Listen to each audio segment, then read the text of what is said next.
Welcome back to the Van Maren Show, everyone. Today we're going to be talking to Dr. Mark David Hall on Did America Have a Christian Founding, to discuss what all the smashing of statues lately means, what people get wrong about the American founding, and how we should really understand America's heritage. That's coming right up. Stay with us.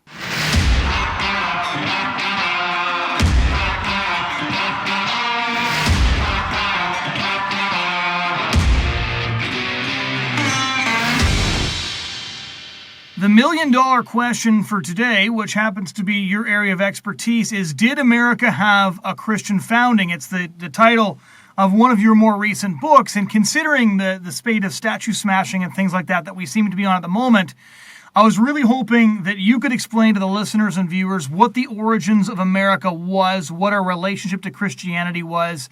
So starting with just the title of your book, Did America Have a Christian Founding? Yeah, so that's the title of my book, as you point out, and I argue that absolutely it has the Christian founding. In the introduction, I explore what we might mean by this. We might mean that America's founders were Christians, and almost to a person they would have identified themselves as Christians. About 98% Protestant, 2% Roman Catholic, and maybe about 1,200 Jews or so. But that's a very uninteresting answer to that question. So I explore a couple of other possible answers, and I end up arguing that America's founders were influenced by Christian ideas or ideas developed within the Christian tradition of political reflection. And so when we look at our opposition to Great Britain, the formation of the constitutional order, we can see a multitude of ways in which the founders drew from their Christian beliefs to create the constitutional order under which we live today. I do distinguish, incidentally, between America having a Christian founding and being founded as a Christian nation. I don't like that latter formulation because it sounds exclusive, as if it's a nation founded by and for Christians, and others are maybe we'll put up with them, maybe we won't. That was not the founders' views. The founders clearly embraced, for instance, a view of religious liberty that would protect Jews, Catholics, all stripes of Protestants, and then eventually Muslims and Sikhs and other people of other faiths. That's definitely a part of the constitutional order that the founders created for us. So to start with some of the typical arguments that people as wide-ranging as secular professors today to Christopher Hitchens would make, how do you respond to the idea that the majority of the founders, like George Washington, Thomas Jefferson, were deist, and therefore it could not be considered a Christian founding because, Thomas Jefferson infamously snipped passages of the Bible out of his personal copy? It's a horrible argument, but it's one you see all the time. Academic after academic has claimed most of America's founders were deists. Many of America's founders were deists. If we define deism in a sort of classic way, a creator God who creates the universe and then steps away from it and doesn't intervene in the affairs of men and nations, by my reckoning, there's maybe just one or two deists in the founding era, Thomas Paine and Ethan Allen. So even someone like a Jefferson, certainly a Madison, and all the time a Washington and Adams speaks about God intervening in human affairs. Right. Now, that doesn't mean they're Orthodox Christians. We know for sure that Thomas Jefferson was a heretic. John Adams was a heretic. So they aren't all Orthodox Christians, and yet evidence of heresy in the founding era is pretty thin as well. I can maybe point to 4 or 5 founders that were clearly not Orthodox Christians.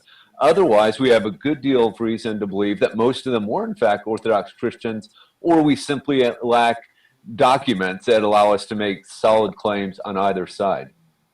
So taking a look at America as we approach the founding, to what extent would, say, George Whitefield, the revival preacher, or Jonathan Edwards, the great theologian, to what extent did what they were working on, their revivals, to what extent did that influence the founding, or maybe not at all? Yeah, there have been some very good scholars that have argued that the First Great Awakening, these series of revivals in 1740s, 1750s, sort of opened the door for the War for American Independence. It certainly broke down lots of pre-existing hierarchies. I think it empowered regular people. And so I think it definitely contributed to the War for American Independence. But as I argue in this book, and far more in my book on Roger Sherman and the creation of the American Republic, I think it's very significant that 50 to 75% of the founders are reasonably classified as Calvinists, that is, followers of John Calvin, the Reformed tradition.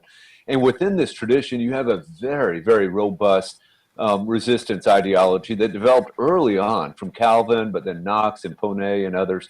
And so many of the patriots had been reared within this tradition that when Parliament and then the king started infringing upon colonial rights, both natural and constitutional rights, they had the tools available to resist this sort of tyranny. And they took their time doing it from the Stamp Act Congress of 1765.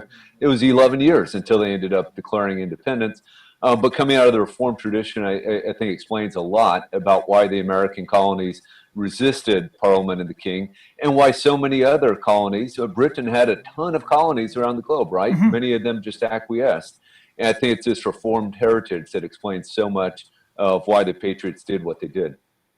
Now, it's interesting. I find that in the current discussion and the sort of the iconoclastic fervor that's gripping the United States at the moment, very little attention has been paid to some of those founders, and I think that's primarily because they're ignorant of the history. I'd like to think that they would probably go after those statues as well if they realized the influence those people had actually had. How well known do you think the thesis you lay out in your book actually is? Because although I've read generic defenses of America as being a Christian nation, or having been founded at least by Christians, there's not a lot on America having a Reformed foundation, but unless you're talking about Plymouth Rock, of course.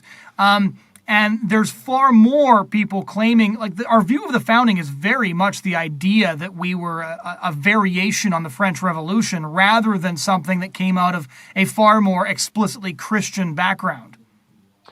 You know, one of the problems with so much of the scholarship, and of course there's plenty of academics that would appreciate what I'm arguing and would agree with me, Daniel Dreisbach of American University, Barry Allen Shane of Colgate, Jeffrey Morrison of Christian Newport, and I could go on. So it says, not just some sort of weird, obscure idea that no one's ever heard of. Mm-hmm. One of the problems, though, is so much scholarship just looks at a handful of founders, usually the four who became president. Right. So Washington, Adams, Jefferson, Madison, Ben Franklin, and Alexander Hamilton, especially with the musical Alexander Hamilton, right? Well, the one problem with that is all of those founders, with one exception, are Anglicans. That is, members of the Church of England. That's about 15% of the American population at the time, and yet almost all of our sample is Anglican. John Adams is the only outlier there.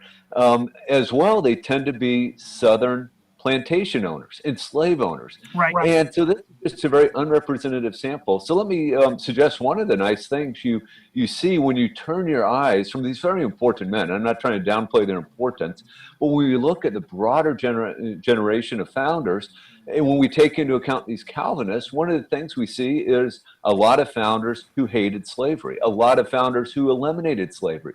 Every New England state abolished slavery by 1800. Most of the mid-Atlantic colonies did as well. So something like 8 states voluntarily abolished slavery. And yet the story is never told because we're always focusing on George Washington, the slave owner, James Madison, the slave owner. And of course, slavery takes root and takes a bloody civil war to eliminate in the American South. But I do think, when we can look at this broader generation of founders, we see a very different picture of their core values and commitments. So this is a question I really wanted to get into, because one of the reasons we see this sort of iconoclastic fervor unfolding is this idea that by purging and smashing these statues, we're somehow striking a blow against America's original sin of slavery. And history is messy and complicated and bloody, and as you just highlighted, some of the most prominent founders were slave owners. But there's always conscious choices being made in terms of which history to focus on to begin with. So we can focus on the founders who owned slaves, or we can focus on those who fought slavery. And it's interesting, I find that the founders who owned slaves are actually being elevated by those who seek to define America in a certain way. Why is it, from your perspective, that we're not paying attention to the many founders who hated slavery, would agree that slavery was America's original sin, and took steps in their personal lives to combat it? I think in many respects, the founders that we tend to focus on are some of the most important, the ones that became president, obviously, and in the American system, the president has the spotlight shined on him. I should note that I think all of these founders were troubled by slavery. Right. Jefferson, for instance, talked about slavery as being similar to holding a wolf by its ears. You really don't want it. And yet, what do? Do you let it go? If you let it go, it will attack you. And so it's not really until the 1830s that really any American starts defending slavery as a positive good. With respect to the memorials, I think memorials, we obviously shouldn't erase history. We should understand our history. But public statues are things that we decide as a community to celebrate publicly. And so I think it's worthwhile to have a conversation about some of these. I'm pretty open to the argument that some of these statues to Confederate generals put up in the late 19th century, maybe they should be put in a museum instead. Right. On the other hand, with someone like a Washington, a Jefferson, a Madison, we can look at these folks and say, yeah, they were not perfect, but they contributed a great deal to America's constitutional order. And so there's still enough that we should celebrate publicly with respect to these great founders, even as we make it clear that they were not perfect, that they did own slaves. Washington, of course, freed his slaves in his will, which is something that is certainly laudable. But yeah, this is a discussion that we certainly should be having. But this idea of mobs pulling down statues, I think it's despicable, and it ought to be rejected. We should have a civil discussion about these matters and not act violently.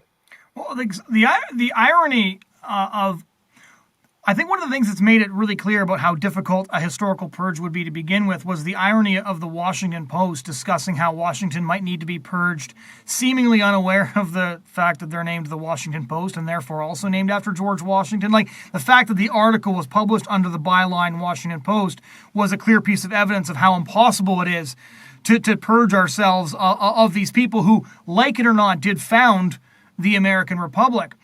And one of the things that I've found very interesting in your work is when you're defending a certain perception of the American founding, it now butts right up against the emerging idea of the American founding, the 1619 Project, the idea that slavery wasn't just America's original sin, which I assume any reasonable person would admit, but that it defined America as a whole, that it was something that America was built to defend in the first place. So when you look at the founding in your research, what percentage of the founders would you say were supportive of slavery? And then how would you characterize the American founding in opposition to how the founders of the 1619 Project are doing so? Yeah, the problem with the 1619 Project is just way too much overreach, right? Right. Let me just throw out a kind of fun statistic. It's sad. It's a devastating statistic, but it's interesting to know. Of the 13 million or so Africans stolen from Africa and brought to the New World, only 5% of them went to British North America. The other 95% went to the Caribbean or the South. And I bring that up not to justify it, obviously, but to say this isn't something that the British settlers in America were doing on their own, right? This is a worldwide problem. What I think is most interesting is that it's Christianity that provides us resources to challenge us. So you have Quaker abolitionists in the mid-18th century. This picks up steam as we head towards the late 18th century. As I already mentioned, 8 states voluntarily abolished slavery in the late 18th, very early 19th century. The abolitionist movement of the 19th century is almost solely a Christian movement. People fighting for to free the slaves. After the bloody Civil War and the 13th Amendment, we have this horrible system of Jim Crow legislation. Who challenged that? The Reverend Martin Luther King Jr., the Reverend Ralph Abernathy, the Reverend Jesse Jackson. It is Christians who have taken the lead in challenging slavery and challenging Jim Crow legislation. And so I think we need to celebrate this legacy. We need to, as a nation, moan the sin of slavery, and I do think it was a national sin, and so we should recognize it.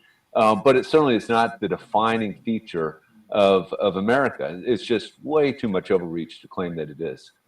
Well, a national sin, if anybody who's read Lincoln's second inaugural address, which in my personal opinion is the greatest political sermon ever preached, he lays out the fact that the only way you can understand the American Civil War in the context of Christianity is punishment for a national sin being levied by a just God for the crimes perpetrated against the slaves. That's exactly right. It is a wonderful, wonderful address, and he recognizes, I think, people with roots in the North tend to think of slavery as a Southern sin, but the North was complicit. The North had slaves at one point, and then merchants and others continued to benefit from slavery in the South. So we have to recognize that we as a nation sinned against African Americans. And you can certainly view the Civil War as a punishment for national sin.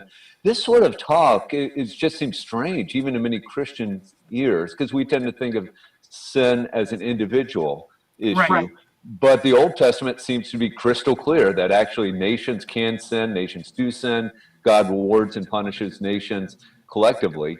And in the mid-19th century, everyone would have understood what Lincoln was saying, even if some might have disagreed with him. But like you, I think it's very theologically sophisticated, and it could likely be right.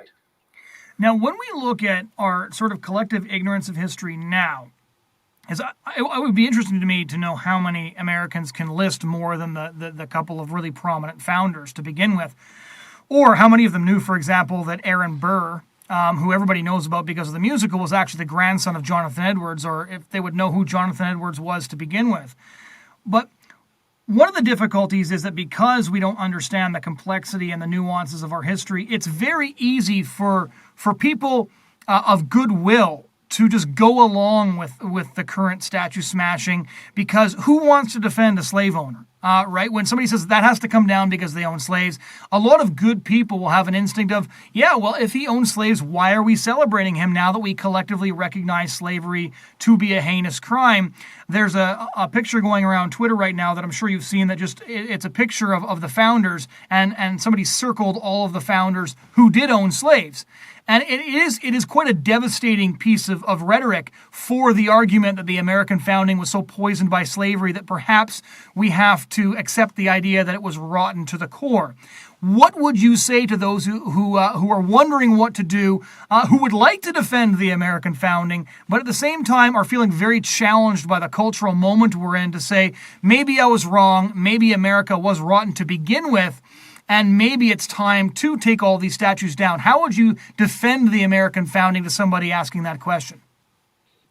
Yeah, at least one thing I might point out. First of all, in the picture, I presume maybe of the Constitutional Convention. Yes. I'm not sure I've actually seen this.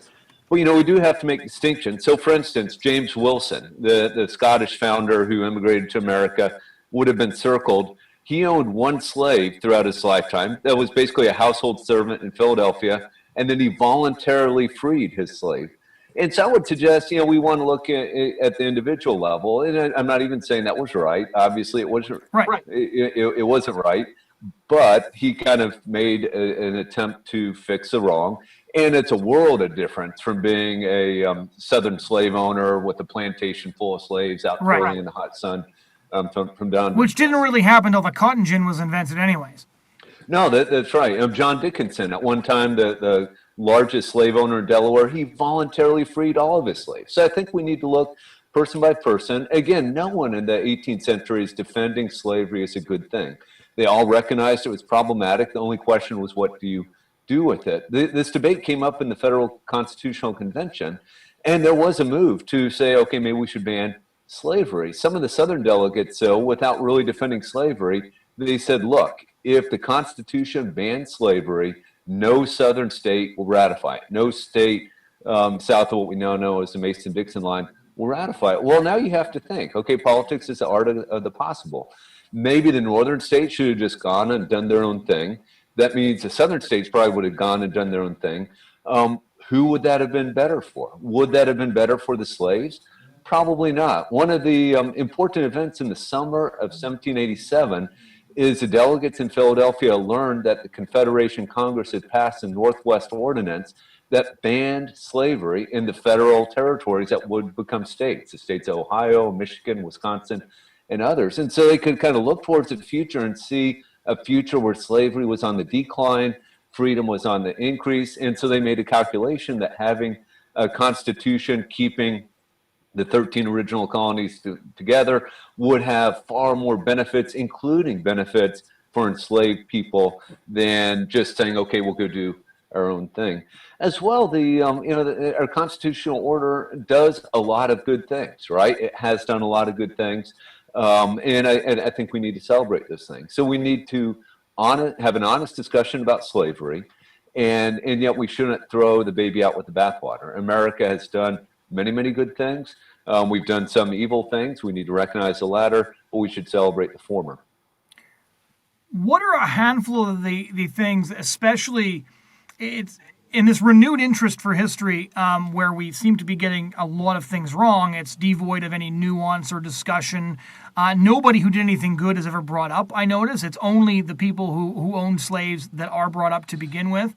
What are some of the things that you see being gotten wrong consistently in these last couple of years in this cultural moment? Well, one thing, of course, that's near and dear to my heart is religious liberty. And I think to their credit, the founders created a system in which the religious liberty of all citizens would be robustly protected. One of my favorite documents, I quote it twice, is George Washington's letter to the Hebrew Synagogue in Newport, Rhode Island, where he makes it crystal clear that Jews have the same ability to freely practice their faith in America as anyone else. Now, if you recall the statistics I threw at you in the very beginning, there's only about 1,200 Jews in America. This is not a potent constituency that has to be cultivated. But Washington is making a principled statement. Everyone has the right to religious liberty. The Constitution bans religious tests for office.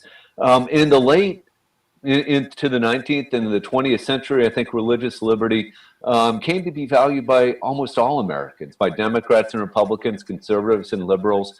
A great example of this is the Religious Freedom Restoration Act in 1993, passed 97-3 in the Senate, overwhelmingly without objection in the House, and it was signed into law by the Democratic President Bill Clinton. Now, one of the things I think my progressive friends get very much wrong is in the 21st century, they've largely abandoned religious liberty, at least when it comes to conservatives, to bakers who refuse to bake a cake to celebrate a same-sex wedding ceremony, to owners of a business who don't want to pay for abortions and this sort of thing. Progressives tend to say the law is the law, follow the law or go out of business. And I think this is just absolutely wrong. I think the founders, almost to a person, would object to this and say, no, religious liberty is a very important principle. We should accommodate it whenever possible. Of course, we won't accommodate everything. If you were to have an Aztec sun worshiper who wants to sacrifice a human to the sun god, of course we'll say no. Right. The state has a very compelling interest in prohibiting that. But otherwise, people should be free to act according to their religious convictions. One of the interesting things I find about the difference between the debate we're having in 2020 and the debate we were having in 2010 is that progressives used to make the argument that the American Constitution allowed for their agenda. And so you have, a rejection of originalism, the claim that the living Constitution allowed the American Constitution to evolve with the times. But I find increasingly in the pages of the Washington Post and the mainstream media a different argument being made. They used to say the American Constitution actually allows for our agenda. Now they're rejecting the American founding entirely, which is a completely different tactic. Is that what you see as well? I see far too much of that. It's a malady that I think begins with the American progressives in the early 20th century. They're the first people to ever really go after America's founders on natural rights and this sort of thing. But I think we see a new variation of it today. And, we have to be careful not to make category mistakes, but I see this in freedom of religion. I see it in freedom of speech, right? Now, of course, it's one thing, the cancel culture is one thing, but there are those who want to use the power of the state to punish hate speech, for instance. Right. And hate speech can be defined as broadly as simply saying anything critical of, say, same-sex marriage or this sort of thing. Very, very problematic. And so I long for the days where I could have great conversation with my liberal friends that were classical liberals who understood the value of freedom of speech, private property, the free exercise of religion. I see in elements of Black Lives Matter really a new sort of authoritarianism, a fascism that is scary. Now, there are plenty of people who might participate in a Black Lives Matter protest that are just simply concerned about racial injustice, and I say more power to them. But I think there's elements in that movement that really are calling for something radically different, and that certainly would include a rejection of the American founding. What would you say to the argument being made by some of the radical elements who say, look, old white Christians ran America for years. The only reason you're calling for freedom of speech now is because at this stage you need freedom of speech to speak out against us. That any group, once they achieve the ability to exert cultural dominance, rejects the freedom of speech their opponents need to protest their agenda. I think those accusations are simply unfair. If I can just speak to religious liberty a little bit more, some of these wonderful groups, the Beckett Fund for Religious Liberty, the Alliance Defending Freedom, First Liberty, the Christian Legal Society, they routinely protect religious minorities as well as Christians. So the ability of a Muslim inmate to grow a beard, the ability of a Muslim woman to wear the hijab, and so forth and so on. I think as well with freedom of speech, you look to groups like the ACLU. They're very principled generally in their protection of freedom of speech, including protecting speech that they hate. I think these are very important basic principles that are necessary if we're going to have a Republican form of government. And so I get very nervous when people start talking about using the power of the state, especially to shut down disfavored speech. But I also get worried when it comes to corporations doing this. And so I think we do need to be very concerned about some of the actions of a Twitter or a Facebook, which is private businesses do have more freedom to choose what to allow and what not to allow. But still, as consumers, we can insist, look, you guys need to allow conservatives and people of faith to have a say. And if you don't, we'll move to other platforms. One of the things we've seen recently with the tearing down of the statues is a refusal to expand our historical understanding to accept nuances as we were just discussing. And one of the things I had suggested is instead of just tearing statues down, why don't we put more statues up? Which one of the founders that is virtually unknown now would you suggest erecting a statue of? Somebody who we could look back at and collectively be proud of. Somebody who didn't own slaves. Somebody who was seeking the American founding as a way of promoting justice and brotherly love and Christian values. Thank you for that question. That gives me a chance to talk about Roger Sherman, probably my favorite founder. So Sherman is the only American to help craft and sign the Declarations and Resolves, the Declaration of Independence, the Articles of Confederation, the U.S. Constitution, and the Bill of Rights. Wow. Like Jefferson, he wrote a religious liberty statute for Connecticut, which was his home state. Unlike Jefferson, he co-authored a bill to ban slavery in Connecticut, and he never owned slaves. Sherman was a major force in the Constitutional Convention. When he and Madison disagreed, he won more battles than he lost. And the only handwritten draft of the Bill of Rights we have is in his hand. Now, why don't we know Roger Sherman? Well, for one thing, he didn't become president. He died fairly early in the New Republic, 1792. And he just wasn't as interesting. He's not as flashy as a Thomas Jefferson or Alexander Hamilton. But Jefferson and Hamilton are very, very important people, and we should study them, obviously. But we need to expand the conversation to include people like Roger Sherman. There is, incidentally, each state is allowed two statues in Congress, and one of Connecticut's two statues is to Sherman, and so that's there. If you go to the U.S. Capitol building, you can visit it. But certainly, there's no major memorial like we have for Washington, to Jefferson, and Adams, and maybe there should be. A lot of the founders, even those who were not small O Orthodox Christians, they still believed that without Christianity, the American experiment would fail. So there's the very famous quotes from John Adams saying that without Christianity, the people will go through the Constitution like a whale through a net. There's Thomas Jefferson and George Washington attending church services that it's dubious they believed much of what they heard, things like that. What are your thoughts looking at the current moment and sort of the fraying of our collective cultural heritage? How would you say we are going to survive this if secularization continues? Do you agree with the founders that America has lost without a collective Christian moral fabric holding us together? Jim Hudson of the Library of Congress referred to what you're talking about as a founder syllogism, which simply goes like this. If you want to have a Republican form of government, you must have a moral people. And if you're going to have a moral people, you must have a Christian people. Now, sometimes the founders would say religious, but clearly in the context, they're talking about Christianity. Right. And so I think they would be very, very worried about the rise in the nuns, the N-O-N-E-S. That is, Americans who are not claimed to be atheists, but they're just kind of, I'm vaguely spiritual. Moralistic therapeutic deism. Exactly. Yes, I do think America's founders would be worried. And so, as Christians, I think one of the number one things we can do is pray for revival and share our faith. But I do think, just because the founders would have found it hard to imagine a non-religious people governing itself, doesn't mean it's impossible.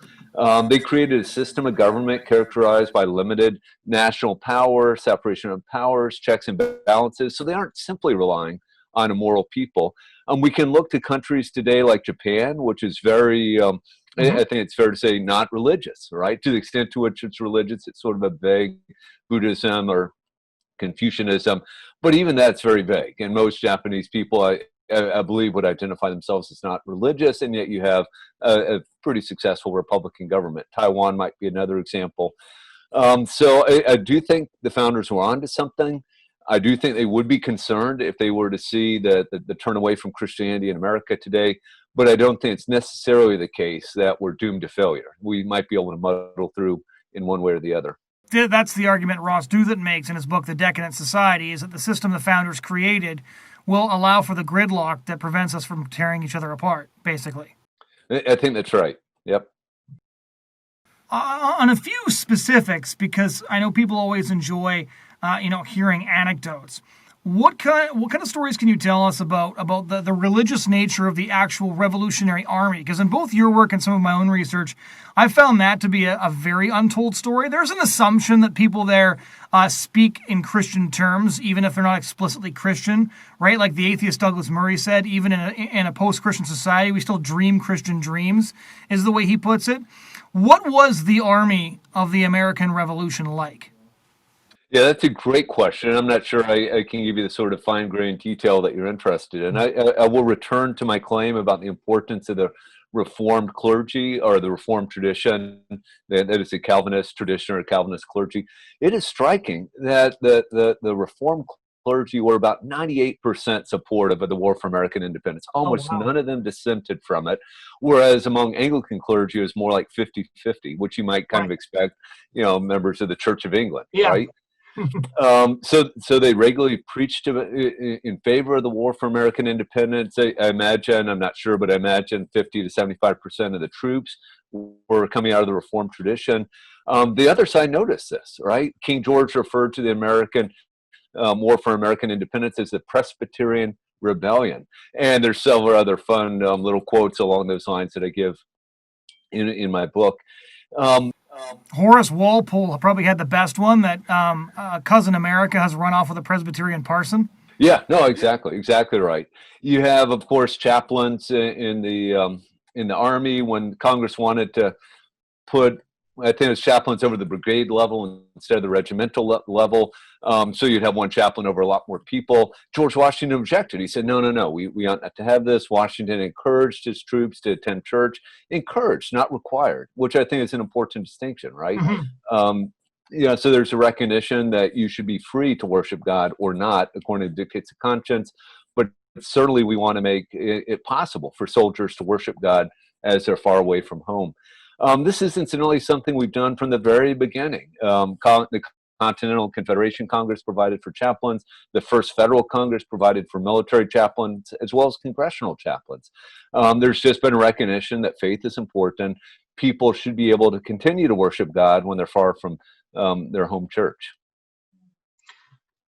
As a sort of a wrap-up question, what can the American founding teach us about the moment that we're in? Like, what can we use? There's a lot of people who dislike history because they think, okay, it's a lot of dry papers.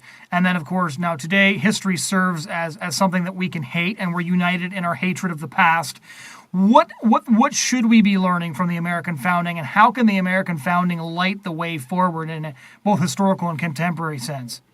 Yeah, no, thank you for that question. So I've written or edited a dozen academic books. This is my first book aimed at the general reading public, and my wife kept asking me, why does it matter? Why should we care? So I attempt to answer that question in this book. I point to a number of principles that I think the founders embraced. I've already spoken about religious liberty, which is under assault today, the dignity of life as well. Yeah. They were indisputably on record saying innocent human life from the womb to its natural end must be protected as a matter of law. This is something we've obviously gone far too far away from today. I think the importance of limited government power. There's a tendency among people on the left and the right to say if something is a good idea, the national government ought to do that. America's founders would have been very profoundly worried by that view. They saw the national government as one of very limited enumerated powers. Other things should be done by the state governments or local governments, if they're to be done by governments at all, because we, the people, can hold these governments accountable in a way that we simply can't hold the government in Washington, D.C. accountable. So limited national government power, the protection of innocent human life, and religious liberty are three takeaways, I think. And then I talk about different ways in which obviously participating in the political sphere, but also by considering donating to some of these great groups like the Alliance Defending Freedom, the Beckett Fund, First Liberty, and other religious liberty advocacy groups. I want to pull on one thread before I let you go, because you've given me a slow pitch across the plate that's irresistible. When you look at abortion in the context of the American founding, you said that the American founders were very clear that life should be protected from the womb to the tomb. How would you defend the idea to somebody who said the founders were in favor of liberty and therefore would have been pro-choice? How would you defend the idea that the American founders were pro-life? Yeah, well, I think abortion is more difficult in some people's mind because you do involve competing claims: a woman's right to control her own body versus a baby, I want to say. And I think here you just have to weigh this. And I think any right-thinking person would say the protection of innocent human life has to trump a woman's right to control her own body. And we should recognize that there is a restriction being placed upon a person, Right. and yet it's a justifiable sort of restriction. We deal with competing rights all the time, and we have to make difficult decisions. I think for the founders, it would just be a no-brainer. Well, Dr. Hall, thank you so much for coming on and having this conversation. I think your book is more important now than ever before. It sort of fits the cultural moment. Where can our listeners and our viewers find it? You can go directly to Nelson Books and buy it from their website, or probably Amazon is the best place because they have it at a discount. It's for something like $18 instead of the list price of $26. Thank you so much once again. Thank you, Jonathan. It's been my pleasure. That was my conversation with Mark David Hall. Thank you so much for joining us this week. If you enjoyed this conversation, you can subscribe to our YouTube channel, share it with friends. Head over to lifesitenews.com and click on the podcast tab. You can find past shows and conversations just like this, both at lifesitenews.com and at The Van Maren Show on our YouTube channel there. It also airs on the lifesitenews.com YouTube channel. Thanks so much for joining us this week, and we do hope you'll join us again next week.